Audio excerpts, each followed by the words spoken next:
Bom dia mais uma vez, minhas filhas Júlia e Camila. É bem verdade que eu tenho algumas dificuldades de estar perto de vocês, mas através da tecnologia, através aí do WhatsApp, através desses meios aí inovadores da sociedade da informação, eu espero, através desses vídeos, quando vocês tiverem um tempinho, que vocês possam meditar com o Pai. É de coração. O Pai não está de corpo presente, mas na verdade o Pai está em espírito junto com vocês aí. O Pai ama muito vocês, Júlia e Camila. Minhas filhas, nós já estudamos alguns textos da Bíblia, né? Como nós sempre falamos, nós vamos estudar de maneira bem simples. Como todo crente deve estudar por si mesmo, ou com seus familiares, seu esposo, suas filhas em casa. O estudo simples, sem muito exegese, como já também falamos, e nem hermenêutica, nem aprofundamento teológico, mas uma meditação diária, para que possamos sair cheios do Espírito Santo e do conhecimento da sua palavra nesse dia. Amém? Júlia e Camila, então, pega suas Bíblias e abra no Evangelho de Marcos, no Novo Testamento, Marcos capítulo 10, versículo 46 até 52. Nós temos 1, 2, 3, 4, 5, 6, 7, apenas 7 versículos para que o Senhor possa realmente abrir os nossos corações para o entendimento dessa palavra. Amém? Glória a Deus.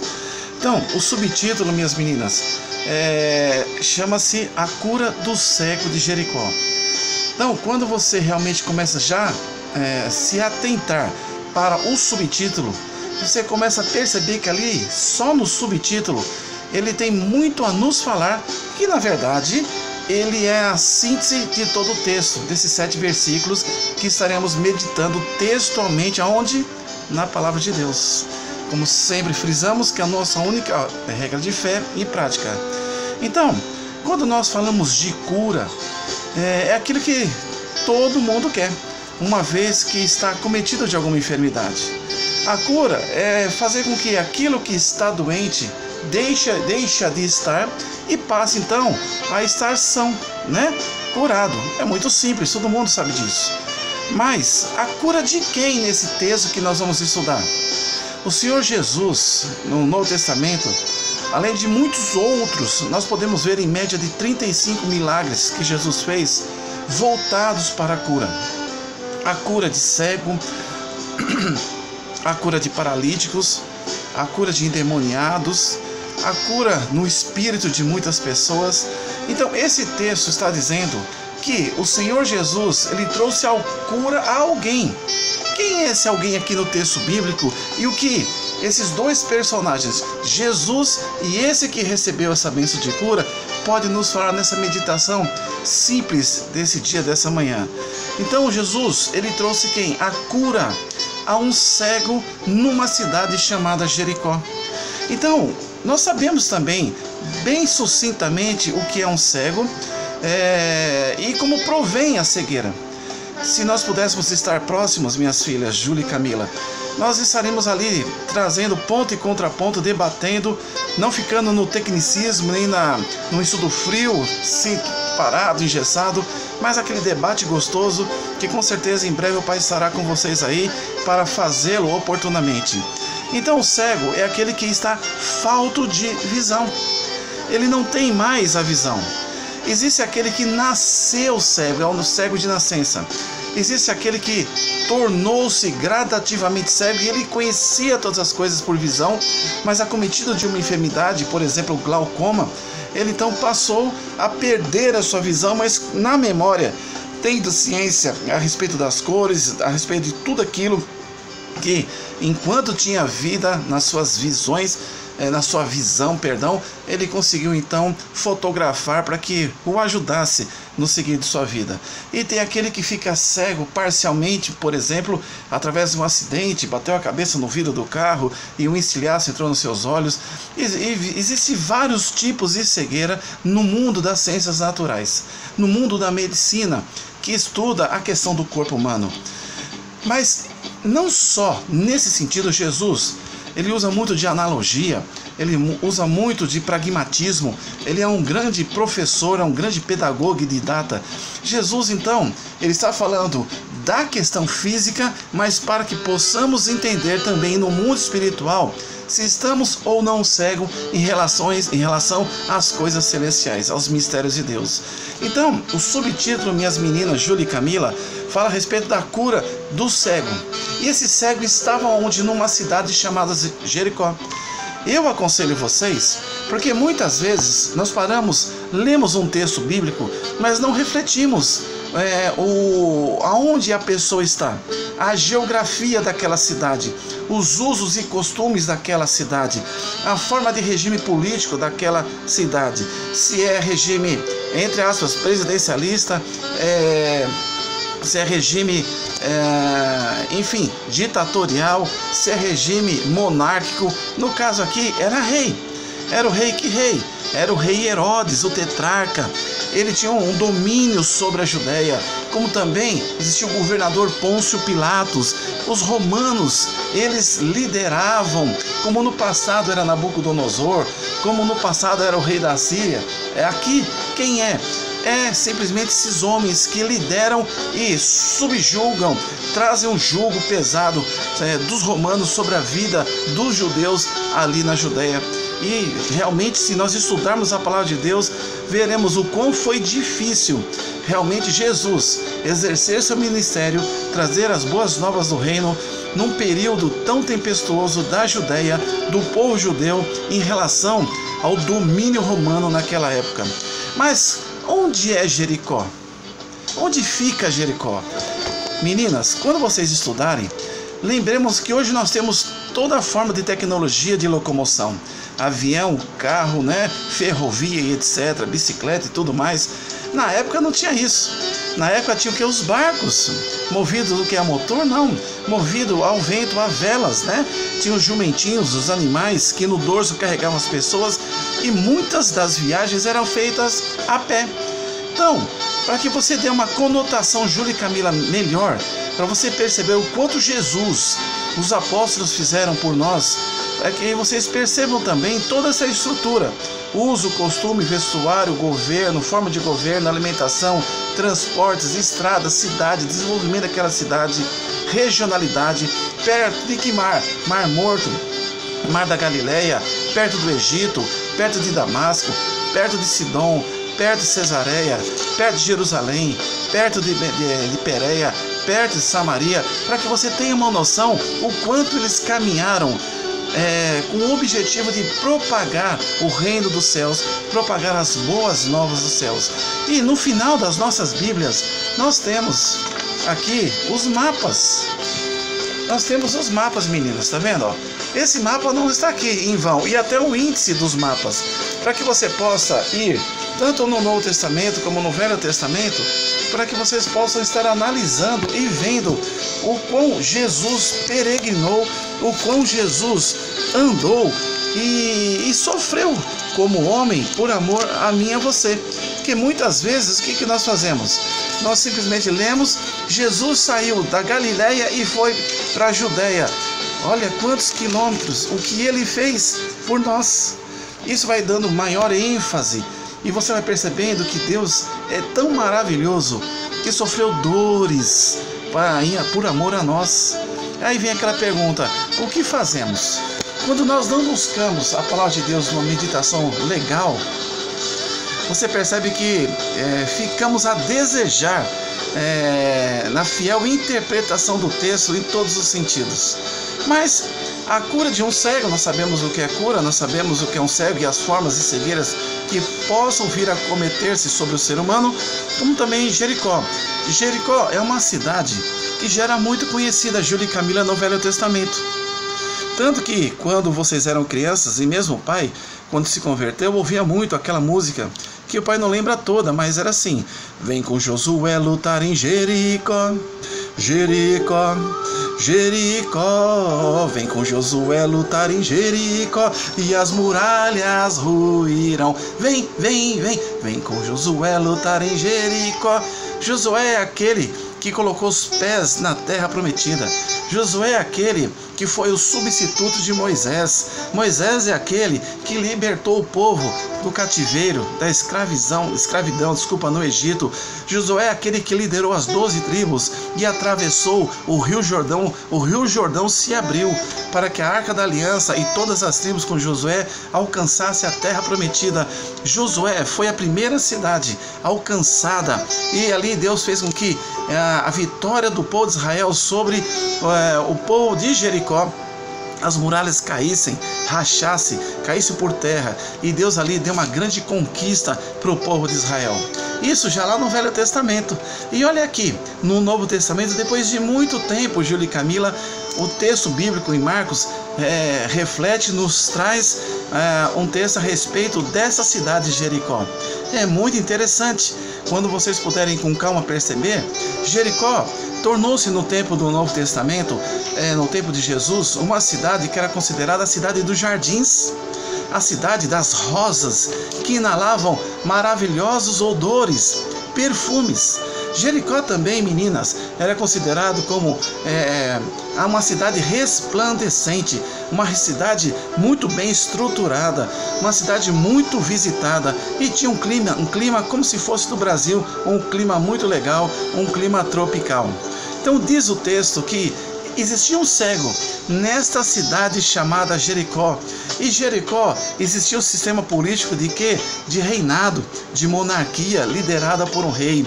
E ali Jesus esteve para quê?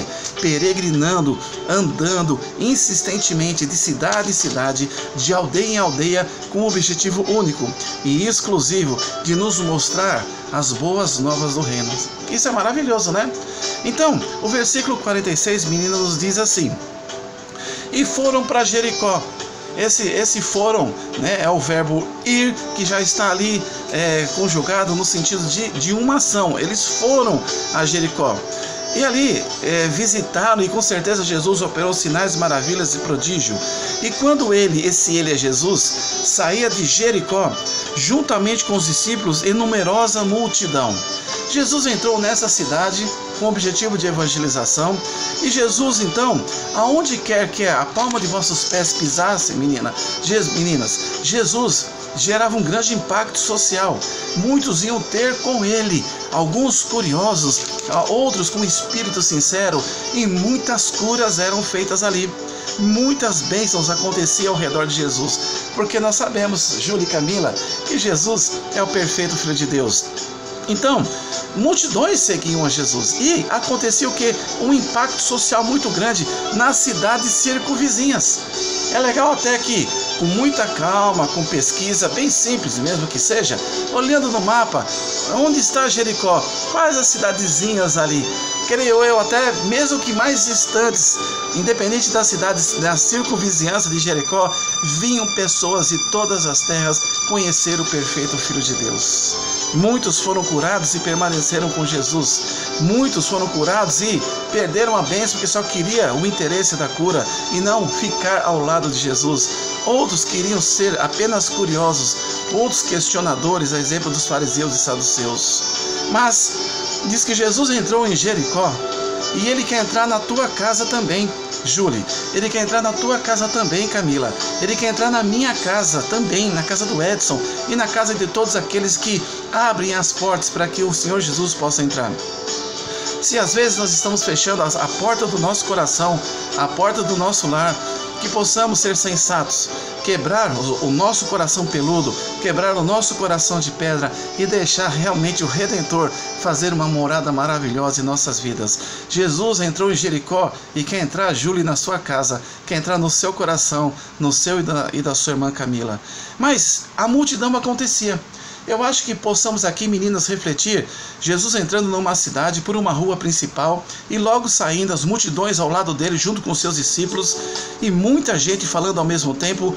E eis que entra um novo personagem, porque aqui nós observamos que tem uma cidade chamada Jericó. Aqui nós percebemos que tem Jesus como personagem principal, os seus discípulos ao seu redor, temos a multidão ao seu redor, mas no meio de tudo isso existe um personagem chamado quem? Bartimeu. E diz o texto no versículo 46 que ele era cego mendigo, filho de Timeu, e estava sentado à beira do caminho. Bartimeu, preste atenção que Bartimeu era um mendigo. Então ele ficava ali numa condição de cego, E muitas pessoas que tinham uma deficiência eram colocadas à margem da sociedade. E muito mais os leprosos, que era uma doença infecto-contagiosa e considerada um grande pecado, eram separados da sociedade. Não era diferente com Bartimeu, por ser cego, falto de visão. Mas lembre-se que nós temos 5 sentidos, como já conversamos anteriormente. O sentido do que? Da visão, o sentido do olfato, o sentido do paladar, o sentido da audição e o sentido do tato. No caso de Bartimeu cego, faltava-lhe um sentido, que era a visão. Mas vocês sabem bem, Júlia e Camila, que para compensar este que lhe faltava, os demais outros 4 sentidos eram apuradíssimos. E vocês vão perceber isso nos dias que vocês encontrarem algum colega, alguma pessoa cega, que ela estará muito atento a todos os movimentos, que às vezes você vai achar que ela está vendo, mas na verdade não.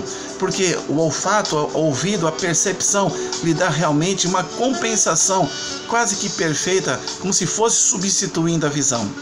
Mas Bartimeu, ele estava ali naquela multidão, ele estava vendo a multidão, ele estava sentindo a multidão, ele estava ouvindo os gritos, as pessoas dizendo: milagre, milagre, glória a Deus, hosana nas alturas. E como ele sempre estava ali, ele sabia que aquele movimento, minhas filhas, era um movimento diferenciado, que só alguém muito especial poderia ocasioná-lo, e esse alguém só poderia ser Jesus Cristo, o Salvador, aquele que realmente poderia mudar a vida de Bartimeu. Meninas, e diz que ele estava sentado à beira do caminho. Interessante que às vezes nós saímos de casa e ocasionalmente, não por voluntariedade ou disposição ou intenção, quando nos deparamos com alguém maltrapilho e passamos a ajudá-lo como esmola, ajudá-lo a atravessar a rua se for cego ou outra situação difícil, nós achamos que praticamos realmente a boa ação do dia. Será que isso é verdade, Júlia e Camila? Precisamos fazer muito mais. Bartimeu, ele era colocado como cegos nos nossos dias, nos lugares movimentados. Para quê, meninas? Para que eles pudessem viver de migalhas, viver de constrangimento, viver de estar com as mãos estendidas pedindo uma moedinha para comprar um pão, uma moedinha para comprar um almoço, uma moedinha para comprar alguma coisa para a sua subsistência. E não é diferente naquele tempo. Bartimeu era colocado à beira do caminho, para que as pessoas ali pudessem passar e, por misericórdia, entre aspas, jogar e ouvir o seu tilintar no cofrinho dele ali, para que ele pudesse se sustentar numa situação de miséria. Filha e Júlia, Camila, Bartimeu era cego, precisava da misericórdia do Senhor nosso Deus na sua questão física. E vejamos o que o Senhor, maravilhoso Deus, o perfeito Filho de Deus, faz no decorrer desse texto. Então, versículo 47 agora, de Marcos, capítulo 10, diz assim: e ouvindo que era Jesus, o Nazareno, porque Jesus nasceu em Nazaré. Opa, vamos lá, Júlia e Camila, onde fica Nazaré? É interessante. Onde fica Belém da Judéia, onde Jesus nasceu? Você precisa conhecer. E ouvindo, olha o sentido que Bartimeu então estava ali aguçado, que era Jesus o Nazareno, pôs-se a clamar: Jesus, filho de Davi, tem compaixão de mim. Imagina que o texto fala no versículo 46 que multidão seguia Jesus junto com os discípulos. Dá para você imaginar o barulho ensurdecedor de uma multidão clamando por misericórdia, clamando por cura, querendo ver o mestre, querendo ver o rabi, querendo ver o filho do homem, querendo ver o cordeiro prometido, querendo ver Jesus Cristo. Mas diz o texto no 46 que, ouvindo, fazendo uso das suas ferramentas que seriam naturais, a audição, ele ouviu que era Jesus, e ele então passou a clamar a esse nome. Quando nós estudamos, meninas Júlia e Camila, a palavra clamar, busque no dicionário. É importante que na meditação diária você tenha um dicionário do seu lado, um dicionário bíblico, um dicionário em português, a exemplo do Aurélio, uma concordância bíblica, para que você possa ter um entendimento maior do texto. Clamar, o que é clamar? É falar em alta voz, é gritar, é pedir ao Senhor. Então a necessidade de Bartimeu de receber uma bênção, aquela bênção que desde nascença ele esperava, que era a cura, era tão iminente, tão latente, meninas, no coração de Bartimeu, que ele simplesmente não teve medo. Entre as multidões ele não hesitou, e ele então resolveu clamar, gritar, usar a sua garganta, dizendo: Filho de Davi, tem compaixão de mim. Eu ouso até que, se fosse uma teatralização, ele falaria assim: Jesus, Filho de Davi, tem misericórdia de mim. Jesus, Filho de Davi, tem misericórdia de mim. E no meio daquela multidão, nós olhamos e veremos o que acontecia. Muitas vezes nós olhamos Jesus passando através de uma pregação, através de uma leitura de um texto, através de uma situação, e o diabo, como colocador de barreiras, minhas filhas, não querem que possamos tomar a bênção do Senhor Jesus, receber aquilo que é para a nossa vida. Mas lembra que o diabo não tem poder sobre nossas vidas, e precisamos clamar, precisamos persistir, precisamos permanecer para que o mal, o maligno, não tire a bênção das nossas vidas. Aqui tudo indicava que seria apenas mais um grito, e a multidão dizia no versículo 48: e muitos o repreendiam para que se calasse, meninas, mas ele cada vez gritava mais: Filho de Davi, tem compaixão de mim. Mesmo vendo as barreiras, mesmo ouvindo as críticas que você não tem direito de estar com Jesus, ele não deu ouvidos para as Marias fuxiqueiras, para os Joãos fuxiqueiros. Ele estava focado em Jesus. Mesmo as pessoas repreendendo: cala-te, cego, idiota, você não tem direito a nada. Ele estava ali firmado e decidido no propósito, Júlia e Camila, de buscar e alcançar a bênção para ele.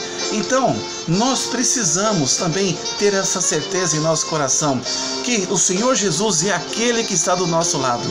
E muitas vezes, Jesus, na sua sabedoria, na sua pedagogia, como o mestre dos mestres, o professor dos professores, nos ensina aqui que você, Júlia, você, Camila, eu, Edson, não estamos cegos pela ciência natural e física, mas será que não estamos cegos espiritualmente? A cegueira espiritual é aquela que nos leva a estar distante de Jesus. A cegueira espiritual, meninas, é aquela que faz com que você não leia a palavra de Deus para ver o resplendor da glória do Senhor.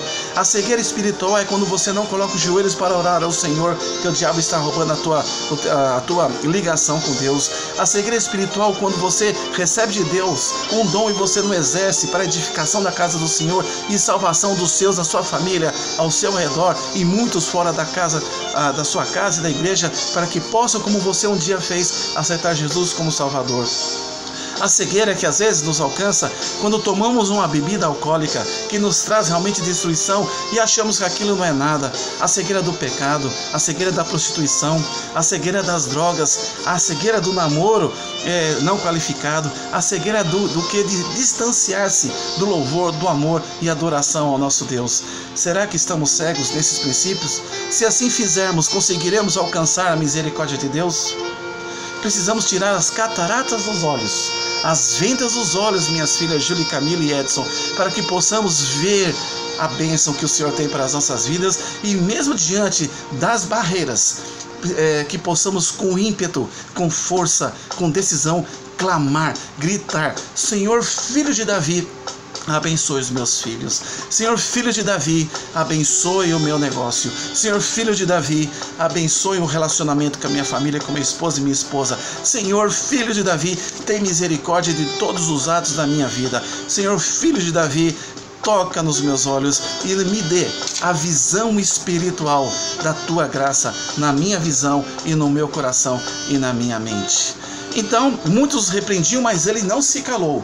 Eu profetizo isso não como um profeta, mas sim como um transmissor da palavra de Deus, pelo poder do Espírito Santo, que só Ele cura. Que se há cegueira no teu olho, Júlia, se há cegueira no teu olho, Camila, em relação às coisas do Senhor Jesus, na vida do seu pai também, que caia por terra agora, seja lançado no abismo, porque essa cegueira não tem mais poder sobre nossas vidas, e nós estaremos agora de olho vivo, enxergando bem o amor de Deus e o propósito dele para a minha vida, para a sua vida, Camila, e para a sua vida, Júlia. O 49 de Marcos capítulo 10 diz assim: parou Jesus e disse: chamai-o. Chamaram então o cego, dizendo-lhe: tem bom ânimo, levanta-te, e ele te chama. Olha, interessante, muitas vezes nós falamos assim: eu não quero pedir nada a Deus porque ele já tem muita coisa para resolver. Que é isso? O Senhor Jesus está para te ouvir. O Senhor Jesus está realmente para querer fazer bênçãos na sua vida, para transformar a sua vida. Jesus te ama muito, meninas, e tem muito para a vida de vocês. Crê nisso. Jesus parou quando foi clamado. Clame a Jesus e Ele realmente fará bênçãos na tua vida. E aí, ele não temeu, ele se levantou e foi buscar a sua bênção. E diz no versículo 50, levantando-se, disse a capa, levantou-se de um salto e foi ter com Jesus. Perguntou-lhe Jesus: que queres que eu te faça? Respondeu o cego: mestre, que eu torne a ver.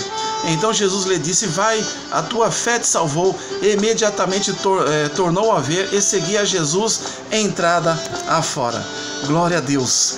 Quando você se direciona para Jesus, você tem bênçãos maravilhosas. Esse cego antes não tinha visão, agora tornou-se curado, vendo e transformado, e com certeza voltou-se a vida toda pela frente aos pés do Senhor Jesus. Jesus tem grande bênção para mim e para você, meninas. Ele quer que estejamos realmente tirando as escamas dos nossos olhos, buscando o seu Espírito de maneira consistente, veemente, com sinceridade e com verdade. Jesus ama muito a cada um de nós e que possamos ler a palavra de Deus, não com cataratas, mas sim com a plena visão. O Pai ama muito vocês. Tire toda a visão do mundo material e passe a ter a visão do mundo espiritual. Que Deus possa abençoá-las ricamente nessa meditação simplória a respeito da cura do cego de Jericó, Bartimeu. E quando Bartimeu esteve perante Jesus e quando ele recebeu a visão, filha e meninas, ele não viu aquela Jericó resplandecente, dos jardins maravilhosos, do comércio ali realmente pleno. A primeira coisa que ele via é Jesus. Que possamos, antes de qualquer coisa material, que possamos, antes de qualquer situação, que possamos ver Jesus como nosso único e suficiente Salvador. Que Deus abençoe essa semana nas vossas vidas. O Pai ama muito vocês.